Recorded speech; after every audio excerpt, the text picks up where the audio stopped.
Thank you very much for the invitation, and thank you all for coming here today. I'm going to talk to you about medical volunteering work, and I will try and share my experiences, my unforgettable experience from my recent trip to Kenya with Sophia for Children Foundation. In a world that you can't be anything, choose to be kind. That was supposed to be my very last slide, but I realized that this is the core of my lecture: kindness.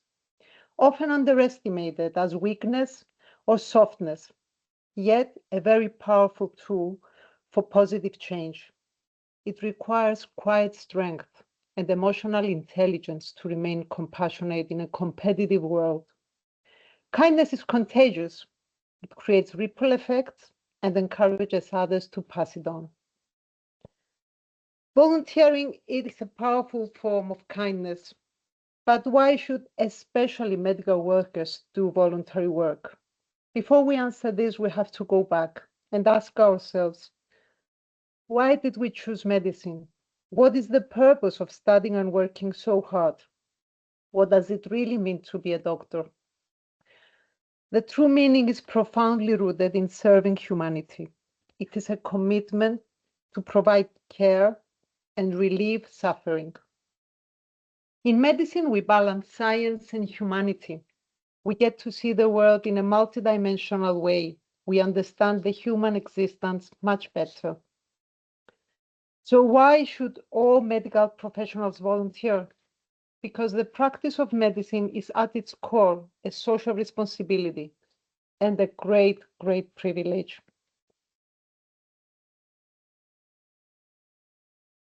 As I learned from my mentor, our leader at Pantheo, Professor Theodoros Podamidis, voluntary work acts as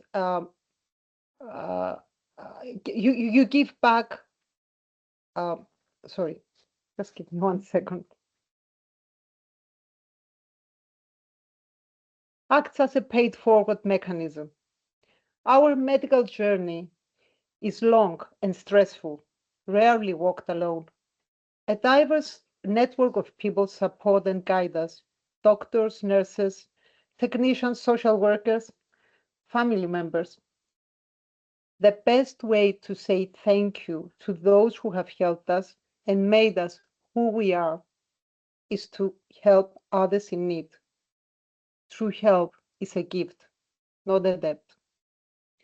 Having this in mind, Dr. Podamidis established in 2015 the Pantheo Foundation. The idea was to help, educate, and train medical students. In turn, they have to serve communities which are deprived of health services for at least 5 years. Pantheo Foundation provides full medical and nursing scholarships in Cyprus and Uganda. In this way, by helping few, they can help thousands. These are some of our scholars. I am sure you recognize Chrysostomos. Fred is already working in Uganda. These pictures were from his farewell party. Chrysostomos prepared a short video for our Pantheo meeting, which will be held in April. And I take this opportunity to invite you all. And it's a pleasure speaking to you all today. Just a little bit of background. I started off as a nursing student at Cyprus University of Technology.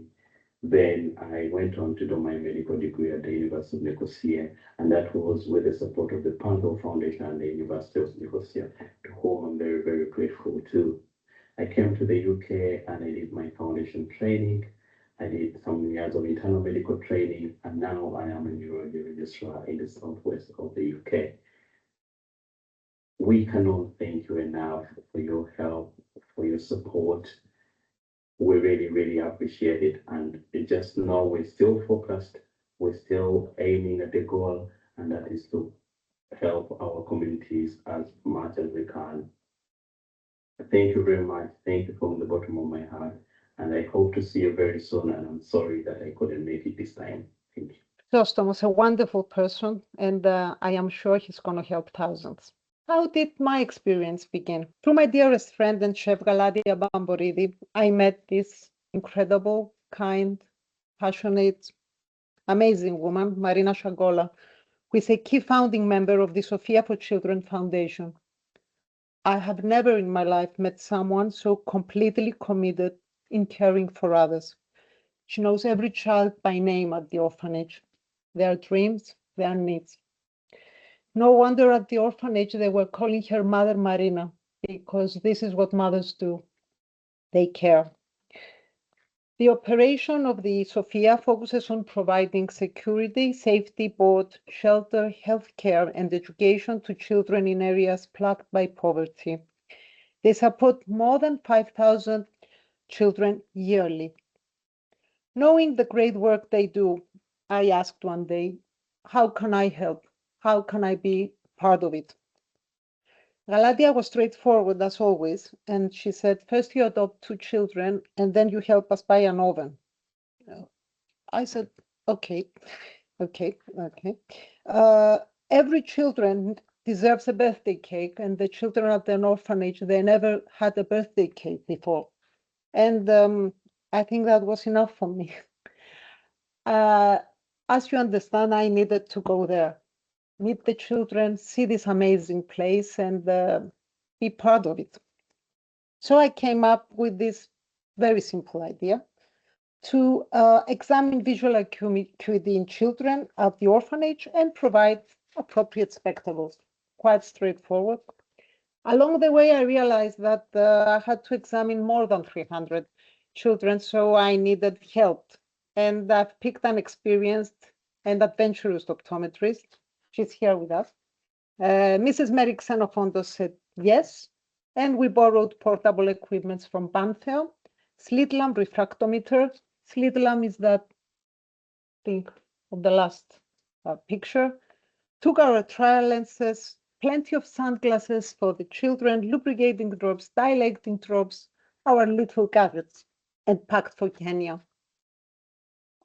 With us was Mr. Christos Tsendas, who is a civil engineering and project manager of the new building at Makarios Orphanage.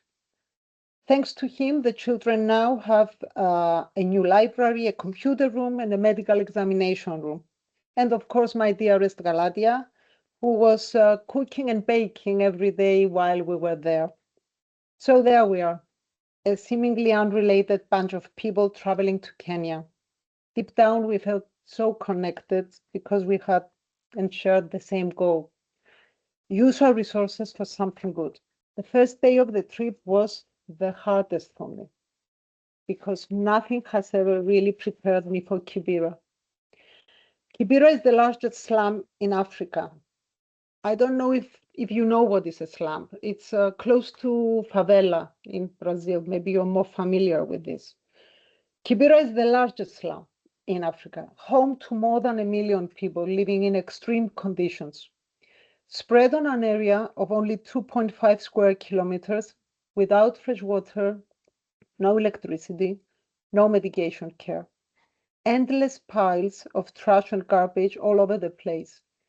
Cases of assault and rape are very common, ranging from sexual assault to violence and crime like acid attacks.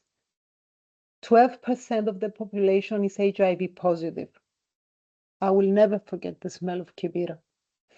A combination of human waste and garbage and mold.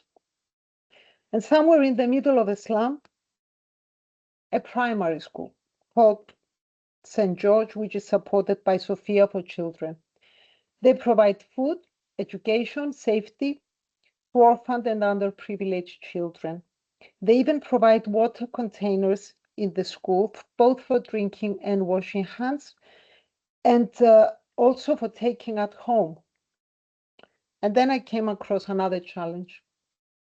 St. George provides safety for 7 albino kids. Albino children are chased and hunted down in a lot of African countries. Their body parts are believed to bring wealth and prosperity, so they cut them and sell their pieces for thousands of dollars. As you may know, albinism is a group of genetic conditions characterized by reduced or absent production of melanin. So these children face another threat, the African sun, which is the #1 killer for them. Most die from sun-induced skin cancer between the ages of 30 and 40 due to lack of sunscreen. As we were examining these beautiful kids, a young teenage girl found the courage to ask for help. Her sister was in danger because her own father was chasing her to kill her and sell her body parts. The people of Sofia found the girl, and after a week, Janet was under the protection of Magarios orphanage. She was raped and HIV positive. But she's safe now, taking her medication. She will go back to school and she will be empowered so that she could start dreaming again. I want you to see this picture. This is Bora, the second picture. She was quiet and sad the whole time. She was the only child. I couldn't make her smile, not even once while I was examining her. She was the only child there suffering from severe sunburns. She lost both parents and came to Kenya, chased from Congo, with her grandmother who was very ill and couldn't take care of her. Marina and the teachers were trying to convince her to leave Bora under the care of Magarios orphanage. But the poor woman couldn't do that. She wasn't ready to say goodbye to her last remaining relative.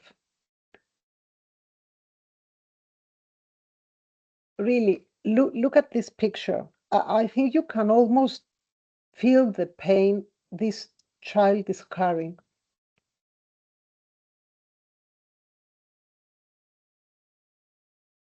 Mary here is trying to do retinoscopy.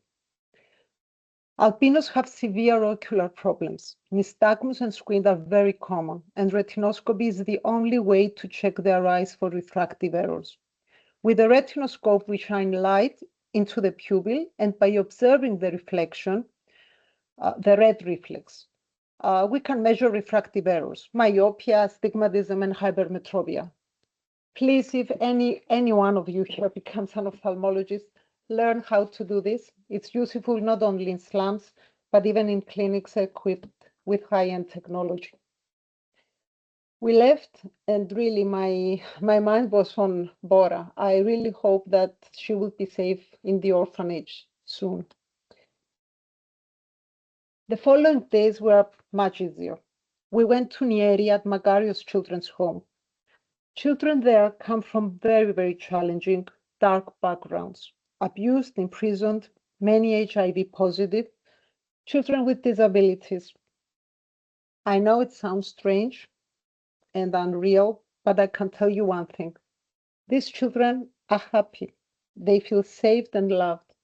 Someone is taking good care of them. We have examined more than 200 children. Only 12 of them needed glasses. Studies show that having children play outside can actually prevent myopia.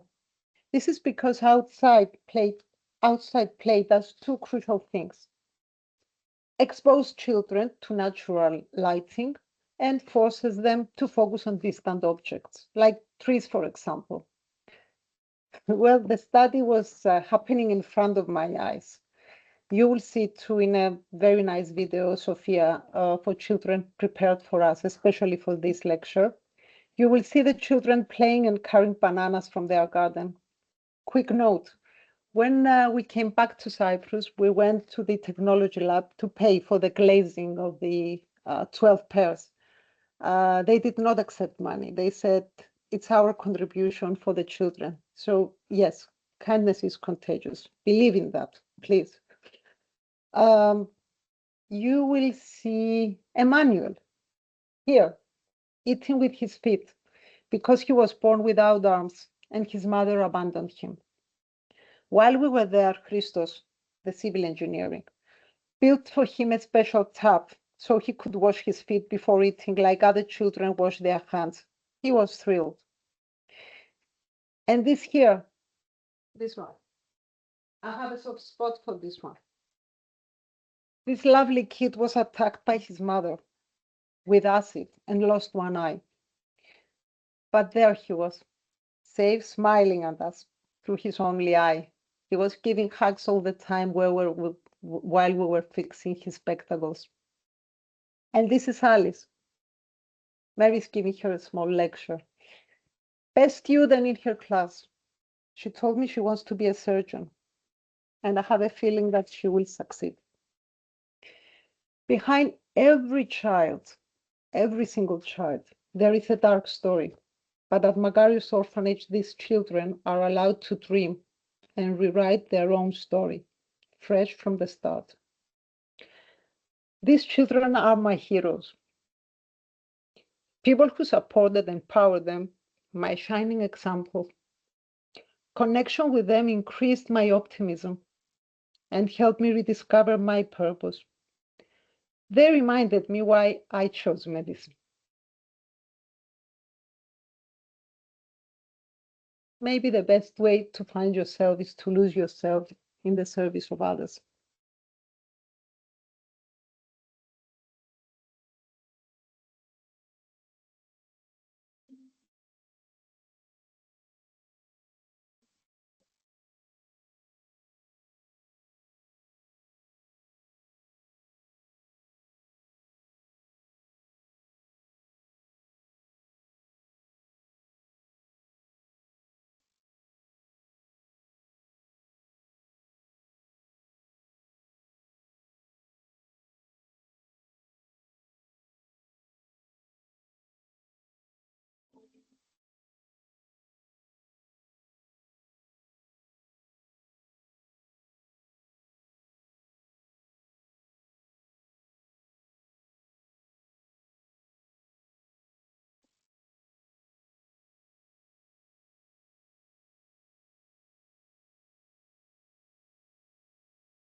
I have no more words.